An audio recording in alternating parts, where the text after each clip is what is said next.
Bueno, vamos a hablar de los dos nuevos ministros de la Corte Suprema de Justicia, Luis, así que te invito a pasar al videogol para hablar de los señores Eugenio Jiménez y el señor Ramírez Candia, porque ya empezaron de alguna manera a mover el avispero, un poco, algunos dijeron escoba nueva, barre bien, ¿verdad? A algunos les gustó la decisión que tomaron ellos hoy. Hicieron una solicitud al Pleno de la Corte Suprema de Justicia, donde ellos ya claramente forman parte. Y vamos a ver, Luis, en la siguiente placa, qué piden ellos y que la gente, a la mayoría al menos le gustó, ¿verdad? Porque habla más que nada de transparencia, ¿verdad?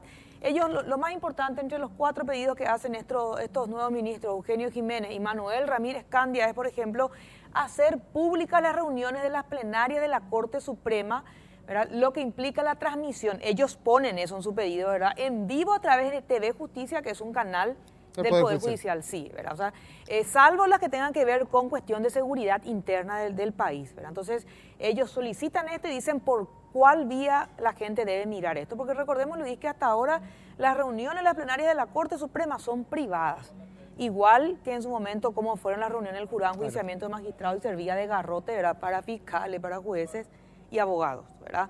Vamos a ver el siguiente punto de lo que piden estos miembros de la máxima instancia. Consideran, el argumento que usan es que la publicación de las sesiones preservará la transparencia en la gestión de la máxima instancia judicial. Vamos a ver la siguiente placa, por favor. Vamos a ver qué finalmente deciden el resto de sus compañeros, porque esto va a tener que ver con una votación. Implementación de concursos públicos de oposición, de títulos, méritos y aptitudes para designación de funcionarios judiciales. Esto es una cuestión de cajón, o sea, esto tenía que haber ocurrido desde el vamos. Sí, desde el vamos. ¿Cómo es que están entrando sin concursar? Es la pregunta. Exactamente, entonces ellos dicen ahora que se tenga bien en cuenta esto. A ver la siguiente placa, por favor. O sea, sabemos por qué, en realidad por eso entran los parientes, los amigos, las amantes, todos están entrando. Claro. Los amantes, todos están entrando. Los amantes y las amantes, sí, ambos, ¿verdad? Que presidentes de las circunscripciones sean elegidos por sus pares y el establecimiento de un sistema rotativo de designación de superintendentes para mantener la igualdad entre los ministros de la Corte, porque a veces un mismo ministro es siempre el mismo superintendente de un sitio, por ejemplo. Nunca se rota, hay algunos que están por años, entonces pide que sea una cuestión, ahora vos, ahora yo, ahora él, ¿verdad? O sea, que vaya rotando, ¿verdad? A ver, la siguiente placa. O sea, eso es para entender la circunscripción, sí. Por ejemplo, circunscripción del Alto Paraná. Exactamente. ¿Verdad? O sea, de Concepción. De Concepción, o sea, eso va a permitir que ningún ministro se convierta en el padrino de ese departamento, de la zona de los jueces y los fiscales, bueno, de los jueces, digamos, de la zona. Claro. Lo cual me parece muy importante, porque acá se hablaba siempre de que había un reparto de la torta y vos tenías, el ministro tal controlaba tal área. Claro. Entonces, digamos, para conseguir un fallo favorable de algún juez tenía que hablar con el ministro. Claro. Lo que piden ahora es que ya no sea una persona que se quede anclada en un mismo departamento. Que empiecen a rotar y que elijan entre ellos. Muy saludable. El propio, para tener una observación nomás sobre lo que hacen los ministros nuevos, el propio presidente Mario Abdo Benítez presentó en septiembre un proyecto de ley que establece la publicidad de las sesiones de la Corte, del Consejo de la Magistratura, del jurado de enjuiciamiento. Hay que recordar que el jurado lo está haciendo una cuestión de motus propios, no hay ninguna obligación de que ellos lo hagan. Entonces la idea es que haya una ley con lo que pretende, por ejemplo, desde el gobierno. Desde el caso de la Corte también va a ser una cuestión interna de ellos, pero también tiene que ser modificado en este caso, ¿verdad? Otra información, Luis, que tiene que ver con la Corte Suprema de Justicia y su relacionamiento con el Parlamento es la siguiente información, o la siguiente placa que vamos a entrar a ver, es que hubo como una especie de crispación entre los ministros de la Corte Suprema con su colega Gladys Vareiro. ¿Por qué? Porque enviaron con la firma del presidente de la Corte Suprema de Justicia una resolución al Parlamento, al Senado, diciendo que estaba mal, en pocas palabras y hablando de manera fácil, el proyecto que fue aprobado en el Senado, que fue el proyecto de Payo Cubas de declaración jurada, ¿verdad? ¿Qué dice el presidente de la Corte y el resto de los miembros? Que la ministra Gladys Vareiro, luego de haber recibido un listado de proyectos de ley de relevancia para la institución, mencionó verbalmente al Pleno su intención de dictaminar sobre el mencionado proyecto, el proyecto de declaración jurada aprobado ya en el Senado. Por ello, se le remitieron los antecedentes vía secretaría, ¿verdad? Vamos a ver la siguiente placa. ¿Por qué tendría que la ministra expedirse sobre un proyecto de ley que están tratando en el Congreso. Eso es lo que quieren aclarar acá, porque obviamente se vieron muy golpeados por las críticas de Payo Cuba, de Cire, por otros, porque están tratando un proyecto en la Cámara de Senadores. Claro. ¿Y qué es lo que hicieron? Tratan un proyecto, aprobaron, y Gladys Vareiro envía una nota diciendo está mal ese proyecto. ¿Por qué esta ministra se inmiscuye en cuestiones legislativas? Claro. ¿Verdad? Entonces se asustaron el resto de los ministros porque las firmas de ellos estaban, sobre todo del presidente, mejor dicho, dice él, por una cuestión de forma yo firme, no porque yo pienso lo que ella estaba diciendo.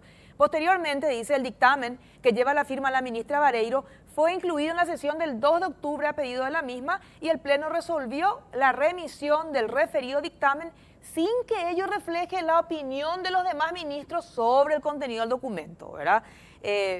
No, pero es que no es una justificación. Claro. ¿Por qué la Corte tiene que tratar un dictamen de una ministra sobre un proyecto de ley en estudio en el Congreso? Totalmente. No es su rol, no es su función. No tiene ¿qué es ahora? La ministra de la Corte es asesora del Parlamento. Contralora del Parlamento. Contralora de proyectos. Y los ministros de la Corte, o sea, si ella presentó, ellos lo que tendría que haber hecho es rechazar. ¿Por qué van a analizar ellos un dictamen de ella? Es un proyecto de ley del Congreso. Que encima ningún senador le pidió su opinión a Gladys Vareiro de Módica. Nadie le pidió. Ella simplemente envió y dijo que estaba mal, que hay que rechazar. Es que, y Patricia, aún si lo hubieran pedido, la mal. Corte no es un órgano consultivo. Tampoco. Ni si le hubieran pedido. O sea, la ministra Vareiro no tenía ninguna razón para ella emitir ninguna opinión siquiera sobre el trabajo que estaba haciendo el Parlamento. Totalmente. Bueno, y tras las críticas apuraron el resto de los otros ministros, que ahí creo que recién se dieron cuenta la metida de pata terrible que cometieron, sobre todo la firma ministro que está ahí, la firma de ella, la connivencia del otro durante la sesión del 2 de octubre, porque no hay ningún pero en esa sesión. Yo te diría, esto es causal de juicio político. Claro que es causal de juicio político, es lo que decían los senadores. Injerencia de un poder en otro. Totalmente. Absolutamente fuera de lugar. Y creo que la ministra Gladys Vareiro en ningún momento explicó por qué ella se le ocurrió esto de emitir un dictamen. Aparte, ¿qué le afectaba a ella? Se estaba hablando de... presentar la declaración jurada. De funcionarios donde le incluían a ella, por ejemplo. O sea, a muchos, pero de alguna... a todos los funcionarios, no solo a ella. En ese caso, una vez que eso se convierta en ley, ella puede accionar contra la ley. Acción de inconstitucionalidad. Exacto. Pero ella hoy actuó como una contralora de las leyes o de lo que hace la Cámara de Senadores en este caso, cuando la ley ya está aprobada, al menos tiene media sanción en la Cámara de Senadores. Claro. Todos querían saber por qué sacó ella, nadie entendía. Se preguntaban entre todos los senadores quién le pidió, ¿verdad? Como vos decís también, ni tampoco le pueden pedir, pero por las dudas alguien le haya pedido una opinión, nadie se hizo cargo. A ver la siguiente placa, por favor. Me avisan si hay una placa más sobre esto. La remisión del dictamen fue realizada por el presidente de la Corte Suprema de Justicia, ¿verdad?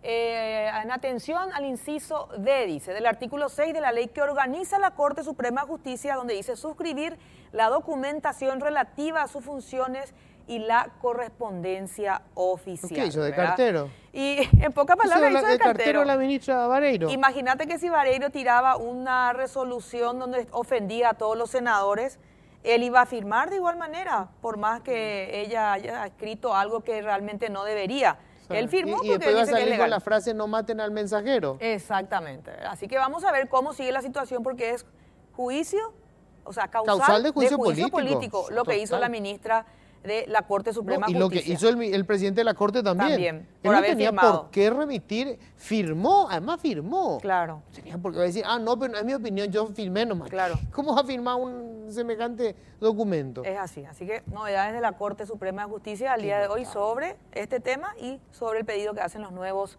ministros de la máxima instancia judicial. Y la pregunta no se hace inevitable, ¿qué tendrá que ocultar la ministra Vareiro? Por eso es que le preocupa tanto que se convierta en ley la obligación de hacer pública la declaración jurada de bienes. Decía ella para proteger la intimidad de los funcionarios, decían parte de su argumentación. ¿Qué tiene que ver la intimidad de los funcionarios? Y la intimidad económica, no la intimidad personal, sino más que nada le refería a la intimidad del patrimonio, ¿verdad? Pero bueno, es lo que hizo la ministra, va a tener que verse ahora porque no sé si le va a salir tan fácil, porque con todo este tema del Metrobús se tapó un poco esto, pero una discusión que ahora está empezando en el Senado. Pero es un escándalo grande, es una injerencia grosera, inexplicable. Qué bárbaro. Bueno.